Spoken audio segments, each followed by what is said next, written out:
Happy Thursday. Here we are. Again, I decided not to play a holiday song, Adam, because I want to save it all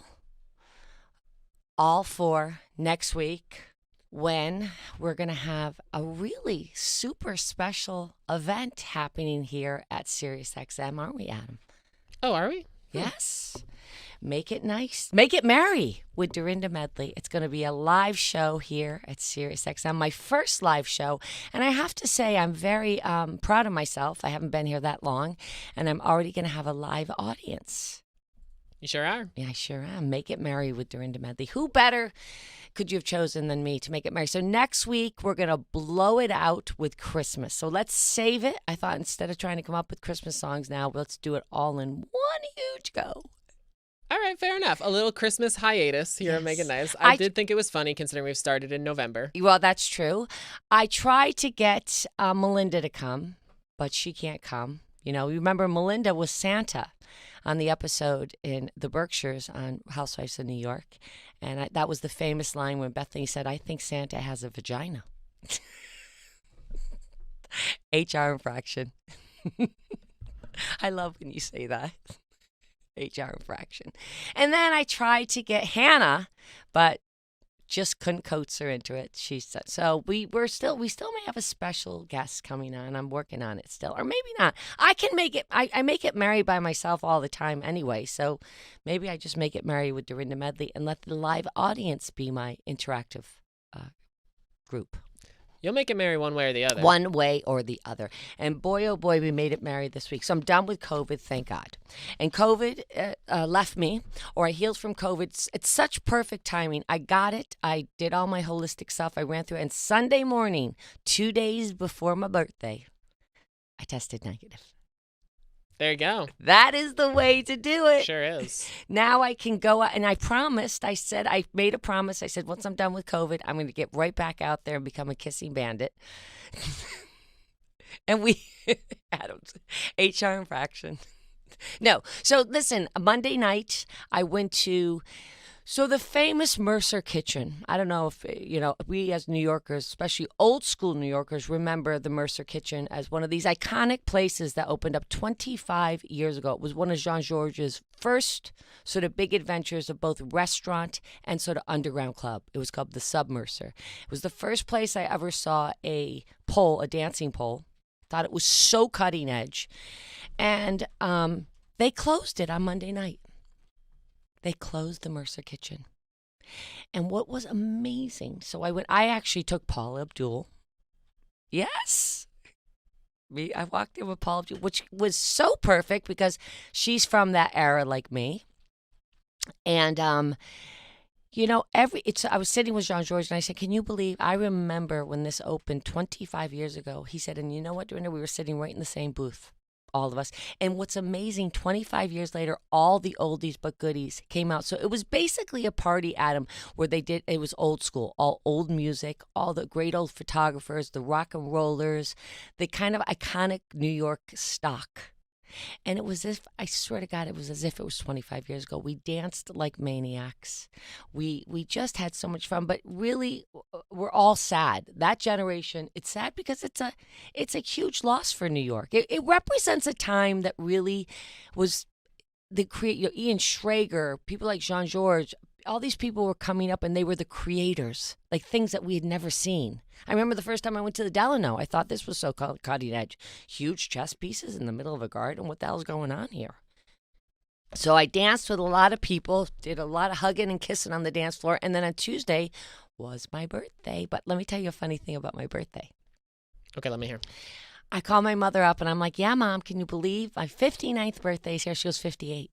I said, no, I think I'm turning 59. She goes, no, you're turning 58. So I actually gained a year. All this time I thought I was already 58, but I was actually 57. So, yes, I gained a year. I'm actually, 2 years away from the big one. So we've got a lot of stuff to talk about. We did that. We had my birthday, and now here we are going straight into the holiday season. And I want to talk to everybody about, listen, I don't know about you guys, but I was devastated by the news about Stephen Twitch Boss' death. really just hit me sideways because it was, and I would love people to call in about that 844-305, Andy. It hit me sideways because you just never know. You just never know. I used to go on his Instagram all the time with his beautiful wife and kids and think, wow, what a happy guy. Like, this makes me happy. And you just never know what's going on behind the scenes. And I think we're all so deeply saddened by it. But it's funny, and I'm going to admit something, Adam, today that I think I already told you. I suffer from terrible anxiety. Terrible. People see me in the outside world, not depression, anxiety, very different. People see me in the outside world. I'm always happy. I'm always putting on a brave face because I'm a doer and I'm a giver and I'm a hard worker. So I have to, like, whatever I do in life, when I'm around friends, I entertain, I do my job here. I try to put my best self, and I don't like to burden people with what's going on internally. I want my external self to make other people feel as comfortable as possible and put my best foot forward. But yesterday, it kind of triggered. I woke up very anxiety-filled yesterday. I don't know why. Maybe it's because, I don't know, the holidays are coming. I'm having a lot of people, another year. There's a lot of different moving parts in my life going on right now. My apartment's under construction. I'm having 24 people for dinner on Saturday night. I'm kind of disorganized, but I'll pull it together. I always want to, make it nice. But I did not sleep a stitch last night.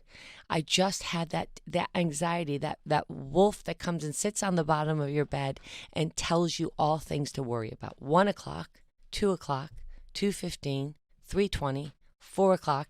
Finally, at literally 5:10, I was like, I got to get up. As soon as it gets light out, I'm going to walk outside and go get a coffee as soon as the coffee place opens, because I am just feeling out of my skin. And I want to know if people... so the reason why I'm saying it is because, again, kind of it's so interesting, Adam, that we talked about last week, the people that are alone during the holidays, the people that maybe don't have family around them, or the people that just do suffer from depression.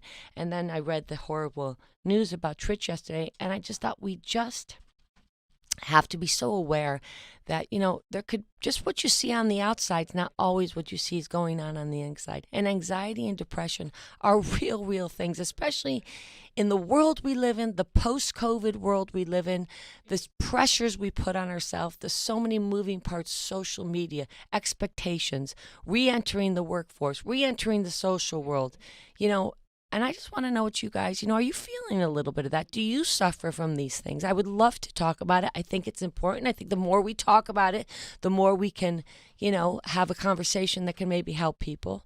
I'm very big on making sure you reach out to the suicide hotlines. Make sure you do that. If you're in trouble, talk, put it out there.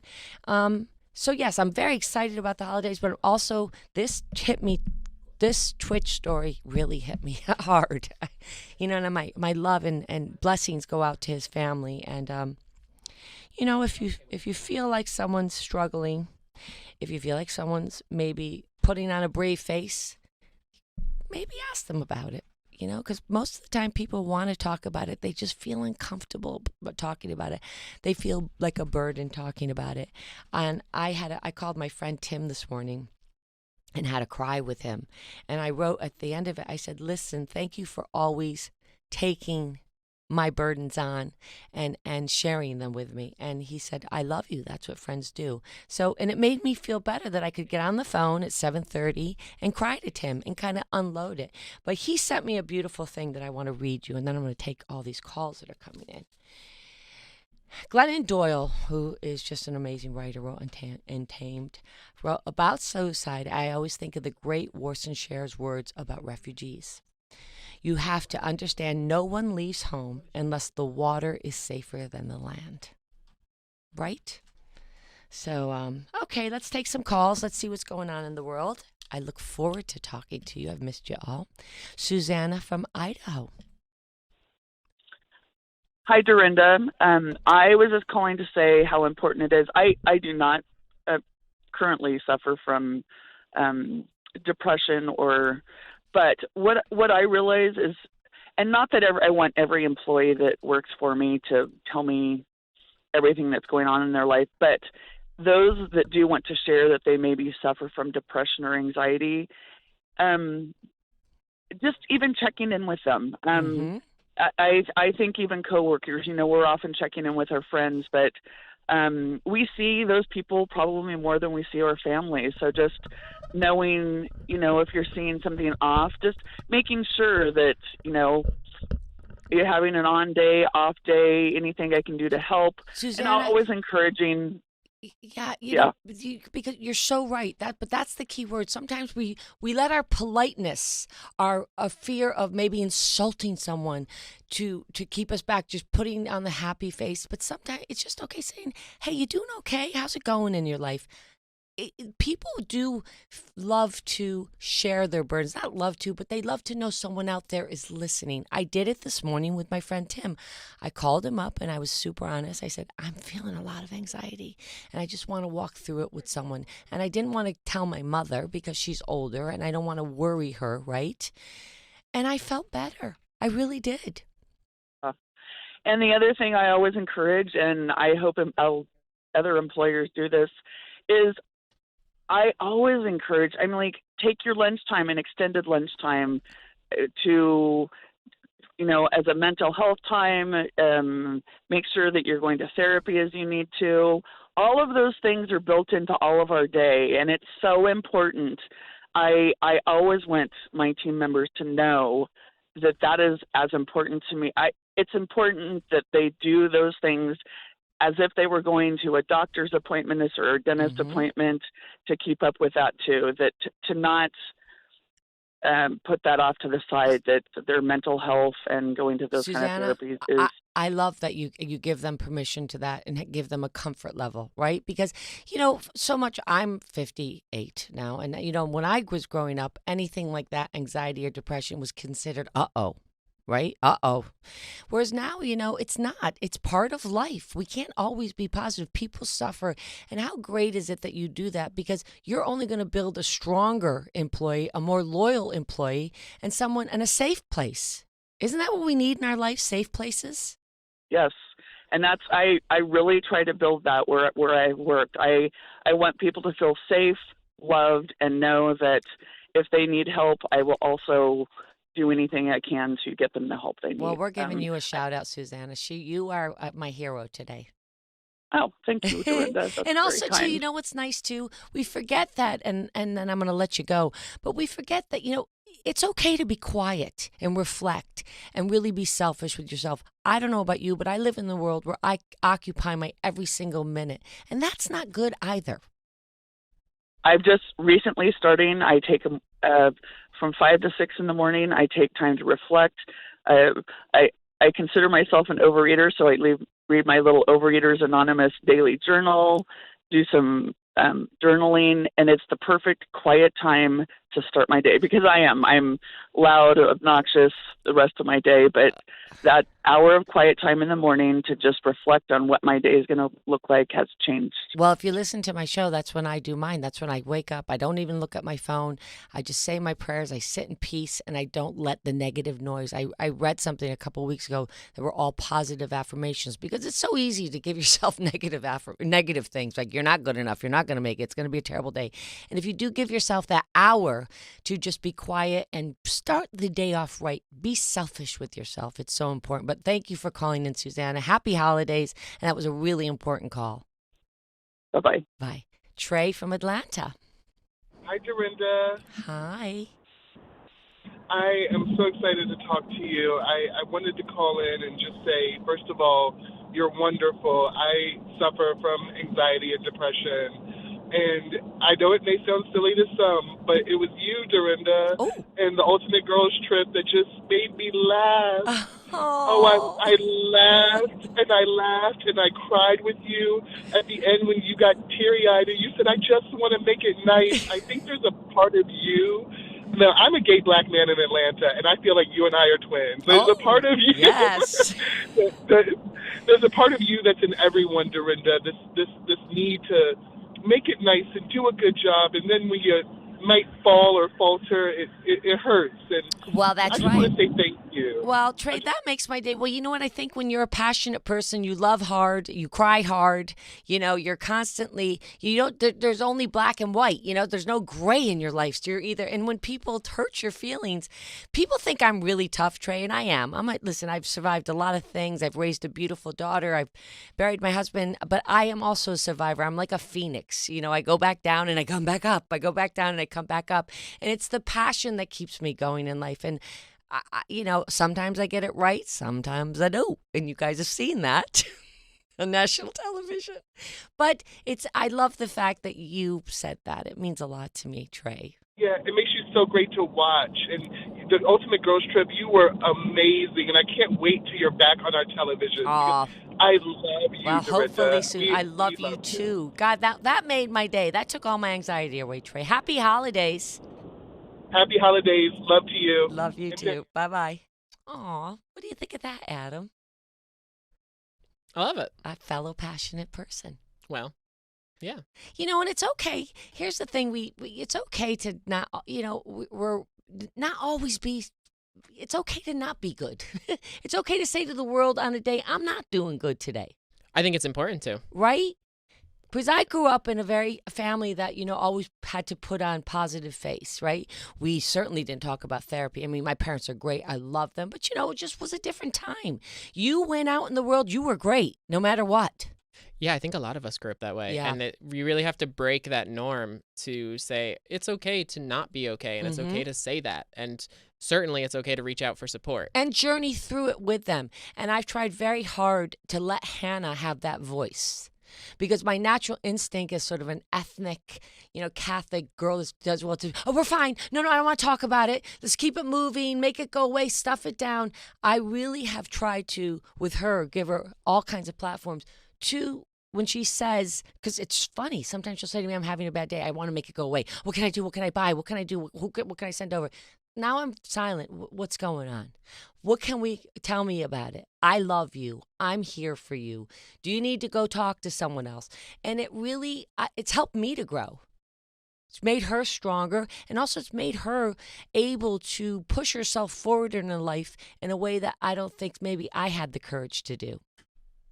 Yeah, it's important. Not every day is perfect. That's right. And things are scary. Yeah. And, sometimes they create fear. And once you look under the bed and there really is no boogeyman, you can go forward.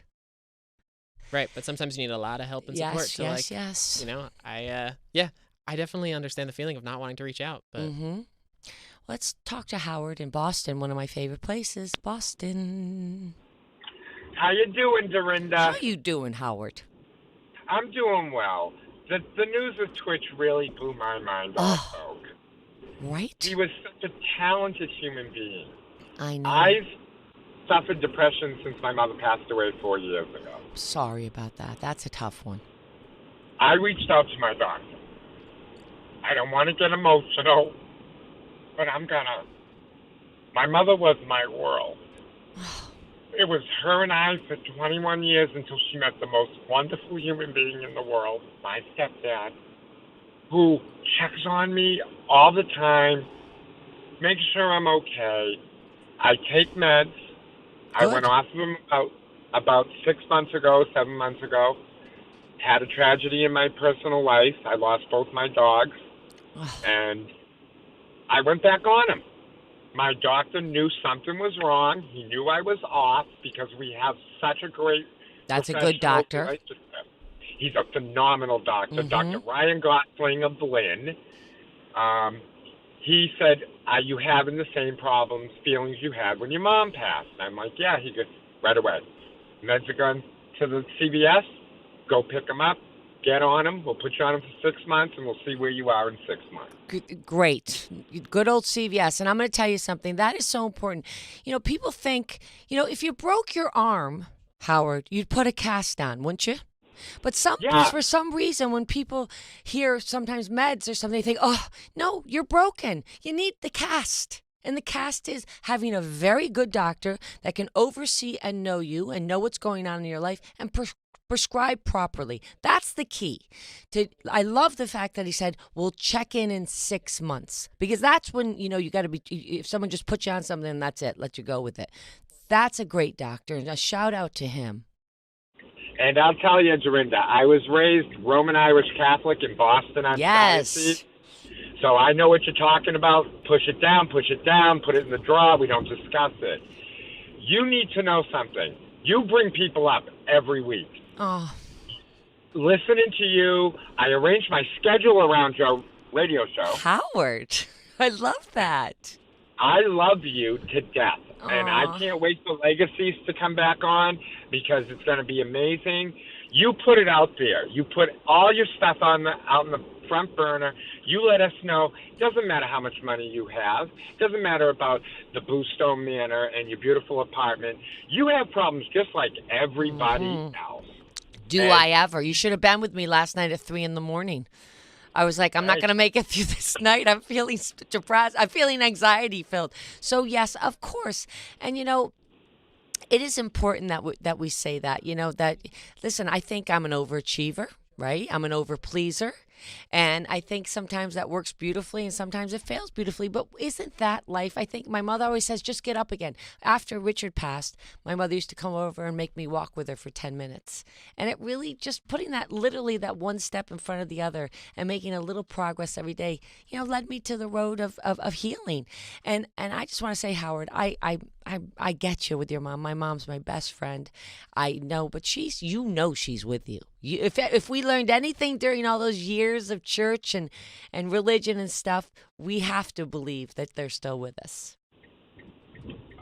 My attitude is, on a non-windy day, if a slight wind touches my cheek, it's Mom. That's my mother giving me a kiss. Wow, we love your mom. We're going to give her a shout out right now. We love you, Mom. What was her name? Her name was Sandy Canale. She was. Oh, I love that name. She was a great lady. Well, listen, thank you for calling in, Howard. Happy holidays. And Sandy, you got a great son out there, boy. Happy holidays to you, Dorinda. Bye-bye. Oh, that's sweet, isn't it? It's such a great thing to be able just to talk about it, right, Adam? I had no idea we were going to kind of lean into this topic today. You and I were, it's so funny. I was talking to Adam before I was on the show. I'm like, I don't know what I'm going to talk about. I don't even feel like talking about anything. In fact, I don't even feel like being here today. He's like, well, it'll happen. We're going to have a great show. He always says that. And you know what? It's days like this that are the gift. This is the gift. We had no idea, did we? Do we have time for another call? Okay, one more. Alexa from Canada. Hi, Dorinda. Hello. We love Canada. Oh, my gosh. Canada is fabulous. So much. I am so thrilled to be talking to you. I love you so much. Oh, thank you. You make me laugh. Every time I hear your show or watch you on Housewives, I say, I make it nice. Oh, good. Probably every day I say to my husband, keep it clean. I made it nice. It is funny how that statement just seems to evoke happiness. There's two key statements, Alexa, that forever I will be tied to. Make it nice and pause. Oh, we need to do both. Yeah, exactly. Your show is so soothing to me. It calms me. Oh. I think that you are such a light for everyone every day, and I felt compelled to call in as soon as you said that hearing about Twitch gave you anxiety, because I was shocked that it gave me anxiety too. And I've never met Twitch, of course, but I've followed him since the You Think You Can Dance. He brought such joy. Oh, such joy. His dancing was amazing, and I think it shocked us so much because we had no idea. That was the scary part. Yeah. It's like, what? And I know, and it really stunned me, and it scared me. It scared me so much, and I've never had anxiety in my life until I had a baby. I have a little girl. She's 10 and a half months old. Oh, And congratulations. yeah, thank you. And I love her so much, but I guess I've been having postpartum anxiety, and you never really know what is going to trigger it. Well, that's So, right. Another, just let me just say this. Another thing that you need to talk about. People think, oh, you have a baby, you're immediately happy. Everything's happy and joy. It's tough. It's another transition. It's a big responsibility. It's big hormonal changes after birth. And again, you need to talk with somebody. You need to sort that out. That's the beautiful news. We don't need to suffer alone anymore. It is so many wonderful ways to get help and reach out and access it, that I just think, and once you do, here's an amazing thing. Once you say it, like, I'm have anxiety, or someone says I suffer from postpartum, there's droves of people that come out of the me too, me too, me too, because that's the truth. There's a lot of me too. yes. And you might not realize You're not alone. what it is. Yeah, until you start talking about it and say, well, actually, I've been feeling that way. And even speaking to you now and talking about it and getting it off of me. Yes. Right? Talking is healing. Yeah. Talking is Yes. good, because you feel like you're not alone and you share this with someone. And I love that. You're not. Well, you're not alone. I love the fact that you called in, Alexa. I hope it was helpful. And yes, just talk with someone and you'll see this is normal. It is. It's so normal, and we all have a form of it, and it's okay, and we don't need to be afraid of it. No, you do not. It's not the boogeyman under the bed. Well, listen, happy holidays. Thank you for calling in, Alexa, and we love you, Canada. We love you, Dorinda, and I'm going to make it nice this holiday. Yes. You. Make it first. It's your little girl's first Christmas. Oh, I can't wait. I'm already so excited. She's the sweetest. Oh, great. Okay, see you later. Talking to you about my baby. I love you so much. Oh, thank you. Bye-bye. Well, we're back with some very, very exciting news. Are you excited, Adam? Sure am. Wait for this, you guys. Okay, here we go. Get your phones ready, 844-305-ANDY, because here it comes. We have your chance to attend my holiday special, Make It Merry with Dorinda Medley, here at the Sirius XM Studios in New York City. If you can be in New York City next Thursday, December 22nd, this is your chance to be here. Pick up the phones, folks, and call 844-305-ANDY. That's 844-305-2639 for your chance to come to Make It Merry with Dorinda Medley. That's 2 tickets we're giving, right? No transportation will be provided in connection with this prize. For another chance to attend Make It Merry with Dorinda Medley, you can go to @RadioAndySXM on Instagram and follow the instructions to enter for your chance to win. But right now, we need you to call in 844-305-2639 and get a chance to win tickets to Make It Merry with me live at Sirius XM next Thursday. It's going to be fun. It's going to be holiday filled. I will look forward to meeting you. So call in and let's see what happens there. I'm excited about this, Adam. You think we're going to have some good winners? Adam's going to let me know who's going to win these tickets, and I'm going to be able to call them out. I have nothing to do with it. So let's go. 844-305-ANDY. Let the games begin. I can't wait to see you here live. It's my first live with a studio audience, and I am so excited. I'm going to dress in holiday, and we are just going to have an absolute ball. Again, 844-305-ANDY, 2639. Oh, look at that. We got callers calling in already. Well, in the meantime, we already have a winner. Can you imagine? That was fast. Debbie from Toronto is the winner of our first set of tickets. Debbie. Yeah. You're the winner. First set of tickets. First set goes to Debbie in Toronto. You're going to be in New York next week? Oh, you bet I will be. To see you, I will be. Oh, are you going to come specially? My daughter is going to freaked out. I love that. Oh my No, gosh. Oh my God. You were quick on the draw, Debbie. I'm that you're my kind of gal. Quick with the fingers. Oh my God. That's crazy.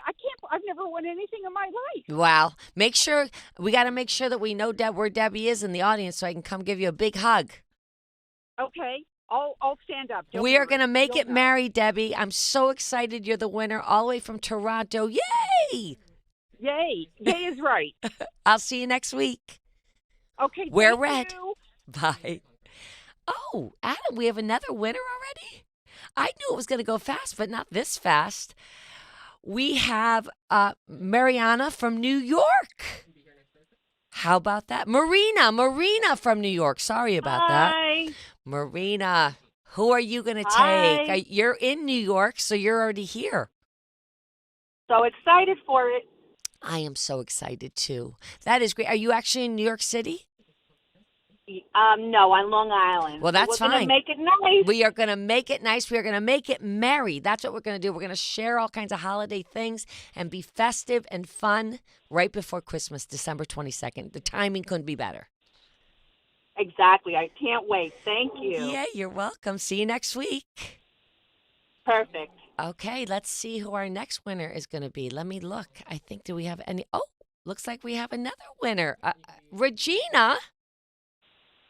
Yay! Right I'm here in so New York excited. City. Oh, I'm so excited to see you. Oh my God, that is great. We got some great people here winning. Regina, you going to wear red for me? I will wear red for you, Oh, proudly. good. Make sure you say it's Regina from New York City so I can make it merry and come and give you a big hug and take a picture. Oh, I would love that. Well, see you in a week. Okay, thank you so much. You're welcome. And then look at this. Zupa from Brooklyn. Yay, Zupa! Hello, my love. I'm so excited to see you next week. I'm so excited, Zupa. This is going to be great. We're going to make it merry. Make it We nice and definitely make it are. merry. I can't promise to wear red, but I will be sporting a hot pink mohawk for you, so. Oh, well, that's even better. That's festive in itself. Zupa, you did it. You called in and you won. I can't believe the way Yay, these Zupa. lights just lit up so quickly. It works, huh? Did I lose you, Zupa? Are you there, Zupa? Oh, I think we lost Zupa. Well, we'll see her next week with the pink mohawk. Did you get Zupa's information, Adam? Uh-oh. Zupa, you got to call us back to give us your information. Wow, that's good. So we have our winners on hand. Do we have any other winners? That's it. We gave out the pairs. Oh, that's it? 4 pairs. Oh, 4 we did. pairs. 1, That 2, 3, 4. That went very fast. Well, that happens. We don't have any extras kicking around. No. Well, I'm going to bring a couple friends. You said Small I studio. could. Yeah, Well, it's a yeah. small. I hope they're going to come. Well, all right. Now we got a little time left. We'll talk about some trending topics. Of course, we already talked about Twitch, so we can send out our love and condolences to his family. I was very, very shocked to hear about Jay Leno and the details of his burn accident. That could have been so terrible, so much worse. I mean, we haven't seen a picture yet, but it sounds like November 12th became a normal day as the host of CNBC's Jay Leno's Garage and his longtime friend Dave worked on a clogged fuel line in the undercarriage of the 1907 White Stream car. See the exclusive image. Okay, basically what happened, I guess when a little air was pushed into the line in an attempt to unclog it, he got a face full of gasoline. I knew how close I was to the pilot light, and I thought, uh-oh, and boom, it caught on fire. I mean, can you imagine? And they pulled him out like right away, and he was so smart because he held his breath when he was when he realized what was happening. He said, I'm not a panicky guy, but I knew if I breathed in, I'd scorch my lungs. I thought to myself, that's a good thing to remember if you're ever in a bad situation. I was under the car maybe 10 seconds before Dave pulled me out. Any longer than that, and I could have lost my eye. So we're happy that Jay Leno's in recovery. But boy, that was scary. That could have been an absolute disaster for him and for all of us. Over 9 days, Leno, whose wife of 42 years, Mavis, slept beside his side at the center, underwent 2 skin grafting surgeries, one with human cadaver skin and another with pig intestines. Wow. To help regenerate new healthy skin, as well as sessions in the hyperbaric chamber to help oxygenate the tissue. Well, Jay Lenny, I hope you're recovering well. Boy, that's scary. Be careful. Be careful. You know, we don't realize how close we are to danger. I saw the other day on Instagram that this woman lost her life when she went out to the fire and threw some gasoline on the fire, and it went right back at her, and she ended up not making it. So be careful with gasoline. What else do we got going on? Let's see here. There was one I was interested. Captain Lee. I love Captain Lee from Below Deck. He is just one of my favorites. He's one of the first people I met when I joined the Housewives. He was at a Watch Rapids live taping. I've always had a soft spot. Captain Lee announced he's departing the boat after coming to terms with ongoing health issues in the midst of Below Deck Season 10. He says, as you know, guys, I've been struggling with my mobility and it's been hard. He told the crew on Monday's episode, and I've let you guys down, and for that I apologize. I love you, Captain Lee. So I made a decision to leave the boat. The longtime fan favorite star explained in a confessional that he was struggling with nerve issues at the beginning of the charter season. Despite his best efforts, things were getting worse. I mean, the guy is just such a humble, wonderful, nice guy. There comes a point, if a captain is really being objective, he said, he should be putting the best interests of his crew first, because that's your primary responsibility. As soon as you step on board, check your effing ego at the dock, he said. That's where you leave it. So another shout out to Captain Lee, who I have such a soft spot for. I hope you're feeling better. I'm so proud of you to make this decision, and we'll miss you. How can you think about Below Deck without thinking about Captain Lee, right? He has a beautiful family and a beautiful wife, and we love you, and we send out hugs and kisses. We also have an interesting, I thought this was interesting. Chelsea Handler jokes about choosing childlessness in Netflix special, Know When You Don't Have the Skills. In a sneak peek clip at the comedian's upcoming Netflix special, Revolution, the 47-year-old jokes about staying childless, commenting that it's important to know when you don't have the skills to raise a baby. First of all, I love Chelsea Handler. I just think she's a badass, and I think she's so funny and so good. But that's a very important statement because, not everybody has to have a child. Sometimes people don't have skills for it. So, it's easy to see all the beautiful pictures, but it's a lot of work. It's a lot of sacrifice, and you got to be in that kind of mindset and lifestyle for it. She says, I've rescued 9 dogs in my life, so she is a mommy. She's a dog mommy. I've returned 4, she has explained. She continues to riff like any other animal lover here tonight. When you have a type, you stick to the type, and my type is slow and overweight. That is what I'm looking for in an animal. It's weird. Anyway, Handler previously commented about life after a breakup, a July episode of What We Can Do. What can we do? Hard things with Glenn. The Glenn and Doyle podcast. Again, she's wonderful. I'm okay, she said. I feel, optimistic about the future now. I've changed so much, and my love was so big that it just blew me away. And as painful as the ending of something like that is, I'm so well versed in therapy and understanding that every door shutting is a new beginning, and I do believe that. Revolution premieres on December 27th. Exclusively on Netflix. I'll be watching it. Chelsea Handler. I like Chelsea Handler because there's a woman that, like we were talking about, she puts it all out there. And, she doesn't care. She says, this is my life. This is who I am. Take it, leave it. I'm doing my best work on myself. I sometimes get it right. I sometimes get it wrong, but I'm going to let you know about it. So, Chelsea Handler, I'll be watching that on December 27th for sure. This one I thought was really interesting. And let me know. 844-305 Andy. Drake creates I love Drake. Drake creates a necklace with 42 engagement ring diamonds for all the times he thought about proposing. What do you guys think about that? 42 engagement ring diamonds. Can you imagine? He's a popular guy. The singer's latest piece of jewelry titled Previous Engagements features 351.38 carats in diamonds. I went online and looked at it. It's incredible. Can you imagine?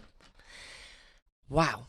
The bling, which includes 42 engagement ring diamonds from engagements he never did, was unveiled Tuesday on jeweler Alex Moss's Instagram. You guys go look at it. Can you imagine?